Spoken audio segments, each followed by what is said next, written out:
Assalamualaikum warahmatullahi wabarakatuh. Alhamdulillah, salatu wassalamu ala rasulillah, amma ba'd. Nah, kita bahas di bagian validitas pengembangan. Jadi setelah kita kembangkan, perlu kita pastikan apakah hasilnya ini valid. Valid itu di sana ada ukuran, ada kriteria. Nah, jadi di bagian pengembangan saya kira saya sudah membahas itu gitu. Jadi setelah itu valid, itu harus setelah kita punya harus divalidasi. Siapa yang memvalidasi? Nah, kita akan belajar di sini. Nah, tentu dengan jargon yang sama, mengajar dengan sadar. Oke, seperti tadi kita mengukur validitas. Prosesnya namanya validasi. Nah, ukur validitas materi itu diukur dari keakuratan isi. Jadi isinya itu akurat atau enggak. Jadi memang ilmiah, memang rujukannya benar, apakah sesuai dengan konsepnya begitu ya. Yang kedua, kesesuaian dengan kurikulum. Jadi sehebat apapun materi kita, kalau tidak sesuai dengan kurikulum, dengan target kita, ya tetap salah gitu. Kemudian kelayakan pedagogis, ya, konten ajar, apakah ini memudahkan, memahamkan, nah itu namanya kelayakan. Nanti ada namanya uji kelayakan materi gitu ya. Kemudian untuk validitas media itu diukur dengan keefektifan teknis. Itu gampang ke apa malah ngeriwah ke, Allah nyusah ke gitu ya. Kemudian kegunaannya, usability, apakah itu bisa dipakai atau enggak. Kemudian kesesuaian psikologis alat penyampai. Jadi apakah ini sesuai dengan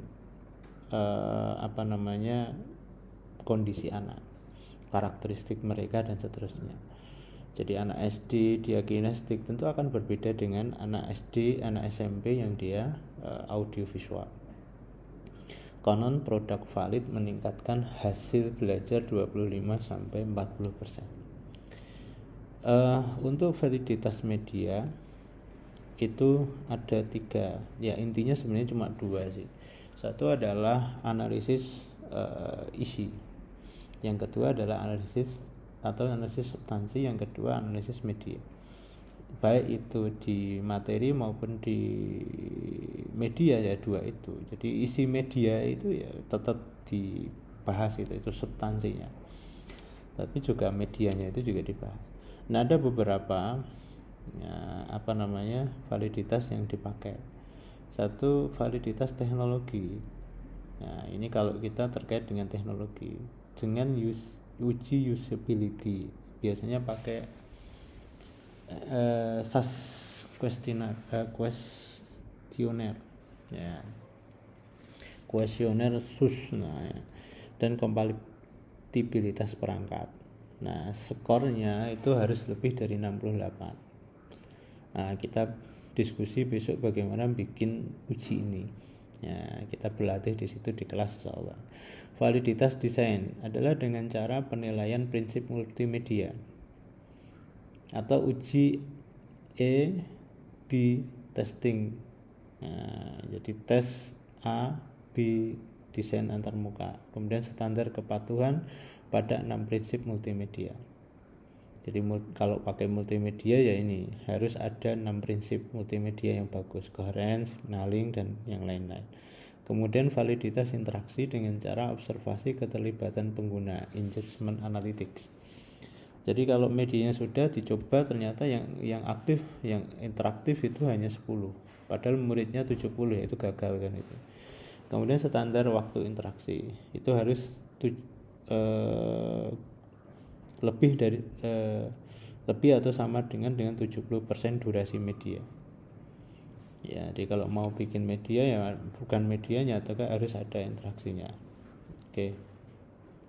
Di tabel samping itu adalah perbedaan validitas pola validasi di materi dan media. Kalau objek validasinya, kalau di materi ya kontennya, tetapi kalau di media pembelajaran adalah desain penyampaiannya. Jadi penyampaiannya, bagaimana saya nyampaikan, nah itu pertanyaan di media gitu. Tapi kalau di materi, apa yang mau saya sampaikan gitu. Jadi kalau Anda mengembangkan materi, berarti aku ngembangke apa sing mau saya sampaikan. Tapi kalau media, bagaimana materi yang sudah keren saya buat ini saya sampaikan gitu ya. Kemudian validator kuncinya adalah ahli bidang studi. Kemudian media, validator kunci adalah pengguna atau teknisi.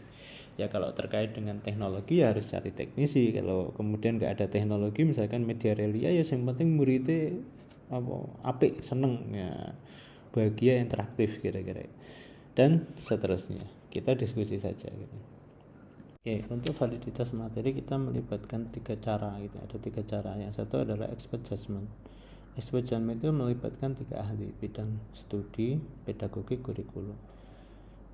2 cukup sebenarnya, bidang studi, kemudian pedagogik. Jadi konten dan pembelajaran.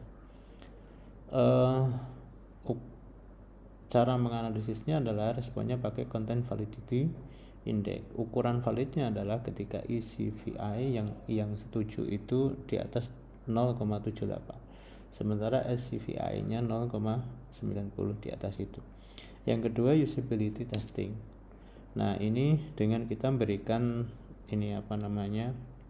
materinya tadi pada sampel representatif guru siswa. Nah, gunakan instrumen angket keterbacaan, skala SUS atau modifikasi, wawancara struktur, think aloud protokol, analisis data dengan koefisien reliabilitas. Jadi nanti hasil itu kemudian dianalisis. Kemudian bisa dengan small group trial. Jadi dicobakan pada grup kecil. Terapkan pada di kelas di materi di 1 atau 2 kelas kecil, misalkan di antara 10 sampai 20 peserta. Amati proses pembelajaran, lembar observasi terstandar atau ukur hasil belajar awal, pretest, posttest. Standar valid adalah tadi ini terlalu kompleks. Standar validnya adalah kepraktisannya 80%, kemudian efektivitasnya adalah lebih dari 5%. Oke, kita bicara tentang kelebihan validasi. Bagi materi adalah meminimalisir miskonsepsi. Validasi ahli menurunkan kesalahan konsep 35%. Jadi kalau kita merasa bikin ini udah keren itu, dibawa ke ahli ternyata ada koreksi-koreksi, nah itu adalah menurunkan 30%. Efisiensi waktu belajar, struktur logis menghemat waktu 20%. Jadi kalau kita ada expert judgment-nya gitu ya, itu berarti kita akan membuang hal-hal yang tidak perlu gitu ya. Kemudian inklusivitas terjamin. Nah, kemudian bagi media, tingkatkan engagement, tingkatkan keterlibatan, interaktivitas peserta didik. Media tervalidasi, naikkan partisipasi 50-70%. Kemudian itu hasil penelitian gitu. Optimalkan fungsi kognitif. Media sesuai prinsip Meyer menaikkan retensi 40%. Jadi ya itu fungsi validitas. Jadi kadang-kala kita sudah bahagia dengan media yang kita punya, tapi nggak pernah divalidasi oleh ahli, tidak pernah kita ukur validitasnya, ya akhirnya kita merasa oh itu keren gitu ya. Nah, dan uji validitas itu sebenarnya ukurannya memang ya misalkan begini, kalau kita di dunia teknologi sudah maju kemudian diajarkan ke dunia tradisional ya tidak akan nyambung gitu. Sebaliknya orang tradisional belajar di dunia tradisional mau menyambungkan teknologi ya berat juga gitu. Jadi memang subjektivitas itu masih tetap ada, meskipun standar objektivitas untuk validasi itu perlu ditargetkan gitu. Ini sebagai pengantar, kita akan seriusi di diskusi kita. Tutup. Subhanakallahumma bihamdika asyhadu an la ilaha illa anta astaghfiruka wa atubu ilaik.